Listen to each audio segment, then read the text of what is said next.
Do you have a professor that is giving you so much trouble and you're not pretty sure if you're going to graduate on due time, or you do not know how to handle the conflict, or you might just be asking yourself what is the best thing to do, or you just want to quit? Then stay on. I got you covered on this one.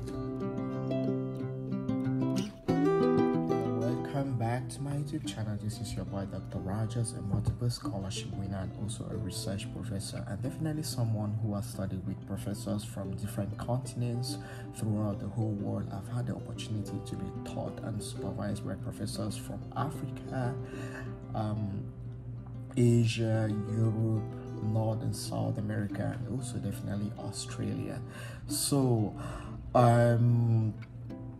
I think I'm in the best position to give advice to you on how you can deal with professors from all these continents. And one thing I've realized with professors from all these continents is that they do have one thing in common: they have a lot of work. Reaching at the level of a professor means they have so much to do, meaning you as their student, sometimes if you're not very careful, you might be lost, or they might totally forget that they have a student like you in question.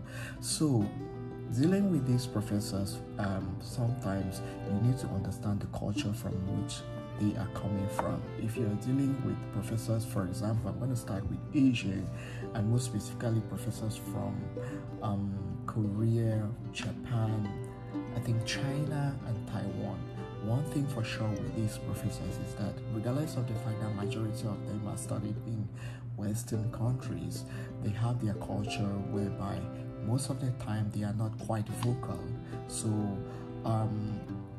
they deal with a system whereby they find themselves up there, so you're at the end of receiving instructions. So they channel down instructions to you. All you've got to do is to receive them and execute the instructions. And if you disagree, you do not confront them with or speaking back or trying to defend yourself.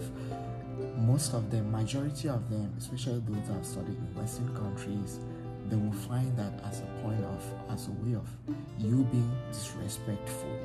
And coming from the background from which you are coming from, for example, I'm coming from an African background where I was raised with a Western culture, whereby if somebody tells you or requests you to do something, you can freely ask them why, or you can defer to what they are asking you to do, but it doesn't mean disrespect.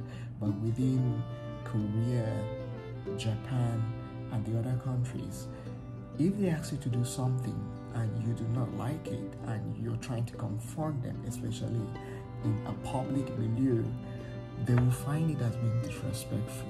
That is why for example, studying with Korean students, if a professor says do A and they do not like it, they will tell you, yes, I'm gonna do it.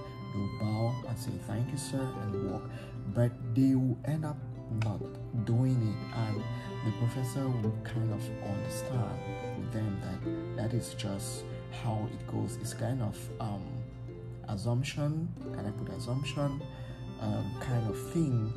But again, if you are being trained with a professor who has worked a lot with a lot of Westerners, sometimes you can ask questions, but the tone of your question is very important, because you do not want to give them the impression that you are being disrespectful to them. So the best way of dealing with them is, first, you accept, you say yes, you will do it. Then in the case of handling your task, if it is hard, then you can request for help, or you can request for assistance, but you need to be very specific in what you are requesting for. You do not just say, if they ask you, okay, you should probably write a paper on how trees are grown, and after a time you just come and say you do not know how to write it. That's a very vague question. It gives an impression that you're a student who is not ready to work. And when you do that 1, 2 to 3 times, your flat, and once you're flat, he might not, give you that attention again. Also, it depends on if the professor is someone who is working with lots of projects and you're an assistant.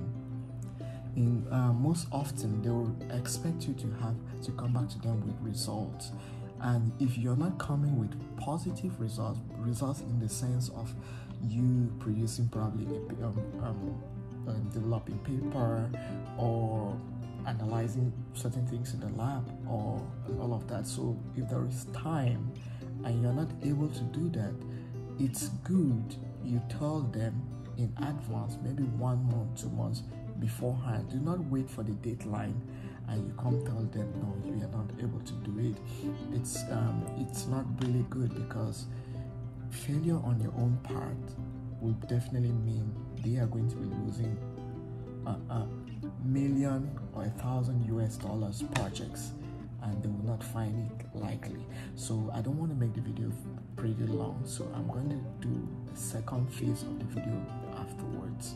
So if you like it, click like, subscribe, share, and see you in the next video.